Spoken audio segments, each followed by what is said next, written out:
শিলিগুড়িতে tiffin by সাগার্স বলে নতুন একটা দোকান খুলেছে, যেখানে ভীষণ সুন্দর খাবার পাওয়া যায় আর সমস্ত খাবার হচ্ছে ভেজ। বেশ কয়েক মাস ধরেই আমরা ভাবছি সেখানে গিয়ে একটু রাজকচুরি চাটটা ট্রাই করব। আমি বহু বছর আগে যখন রায়গঞ্জে গেছিলাম আমার মাসির বাড়িতে, তো সেখানে খেয়েছিলাম রাজকচুরি চাটটা। ভীষণ সুন্দর খেতে, তাই ভাবলাম এই সাগরে যখন রাজকচুরি চাট পাওয়া যাচ্ছে, সবার কাছেই শুনেছি এখানকার খাবার ভীষণ ভালো, তাই যাব বলে ভাবছিলাম। কিন্তু ঠিকঠাক মতো সেই সময়টা বার করতে পারছিলাম না যাব।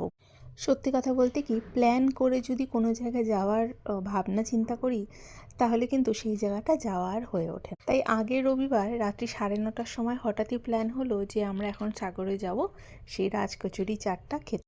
তাই তিনজন মিলে এখানে পৌঁছেই প্রথমেই অর্ডার দিয়ে দিলাম।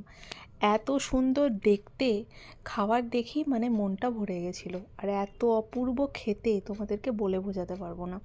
যারা শিলিগুড়িতে থাকো অন্তত একবার এই রাজকচুরি চাটটা গিয়ে ট্রাই করো সাগারসে, দারুণ।